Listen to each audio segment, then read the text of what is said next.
धनुष की शक्ति परखने के लिए छोटे भाई ने अपने ही बड़े भाई को निशाना बनाया और एक ही तीर से उसे चट्टान से नीचे गिरा दिया। लेकिन जैसे ही बड़ा भाई नीचे घाटी में गिरने वाला था, 200 साल से बंद पड़ा एक दिव्य धनुष अचानक जाग उठा। इस जगह की रक्षा कर रहे दो महागुरुओं को तुरंत कुछ अजीब महसूस हुआ। अगले ही पल वो दिव्य धनुष अपनी जंजीरों से निकलकर तेजी से बाहर उड़ गया और गिरते हुए आदमी को हवा में रोककर सुरक्षित जमीन पर उतार लाया। दोनों महागुरु यह देखकर हैरान रह गए कि धनुष उस युवक के साथ जुड़ाव महसूस कर रहा था, जैसे वह उसी की तलाश कर रहा हो। यह समझकर कि शायद वही धनुष का असली मालिक है, उन्होंने उसे अपना शिष्य बना लिया। 1 साल की शिक्षा में उसकी ताकत बहुत बढ़ गई और धनुष व तलवार चलाने में वह बेहद माहिर हो गया। उसकी प्रतिभा देखकर गुरुओं ने उसे दिव्य धनुष दे दिया और कहा कि यह तो सिर्फ एक साधारण काला लोहे का धनुष है, जिसका वजन थोड़ा सा है और उसे हमेशा इसे अपने साथ रखना चाहिए तथा अभ्यास भी इसी से करना चाहिए। जब युवक ने इसका इस्तेमाल करना चाहा तो उसे पता चला कि वह इसे ठीक से उठा भी नहीं पा रहा था। दोनों हाथों और पूरी ताकत लगाने पर ही वह थोड़ा सा ऊपर उठता। जब उसने धनुष की डोरी खींचने की कोशिश की तो पूरी शक्ति लगाने पर भी वह बस थोड़ा सा ही खींच पाया। इससे वह अपने ऊपर शक करने लगा। गुरु ने उसे शांत रहने और कबीले में जाकर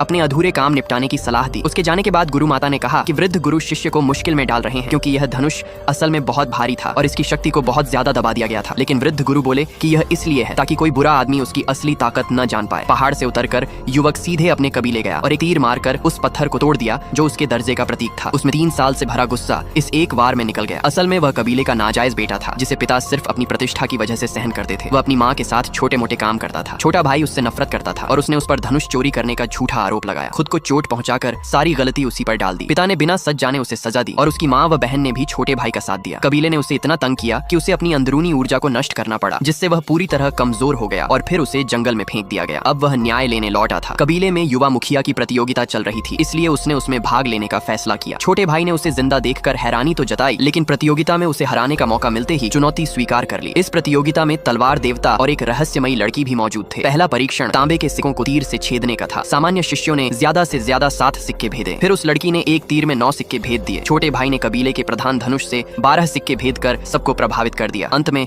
उस युवक की बारी आई। उसने दिव्य धनुष निकाला, लेकिन उसे उठाने में ही बहुत मुश्किल हुई। जब उसने डोरी खींची तो उसका चेहरा लाल हो गया, शरीर कांपने लगा और वह बस थोड़ा सा ही खींच पाया। तीर की दिशा बिगड़ गई और वह सिक्कों को छू भी नहीं पाया। तीर लक्ष्य तक पहुंचने से पहले ही नीचे गिर गया। लोग उसका मजाक उड़ाने लगे और उसे निकम्मा कहने लगे। दोनों महागुरु यह देखकर चिंतित थे। गुरु माता गुस्से में थी, लेकिन वृद्ध गुरु बोले कि अभी और परीक्षाएं बाकी हैं, वह आगे जीत सकता है। युवक बहुत निराश था, पर तलवार देवता और युवती को कुछ अजीब महसूस हुआ। वे दोनों उसके पास आए। जैसे ही युवती ने तीर उठाया, जमीन फटने लगी। यह देखकर तलवार देवता हैरान रह गए और चिल्लाए कि यह आखिर कैसे हो सकता है।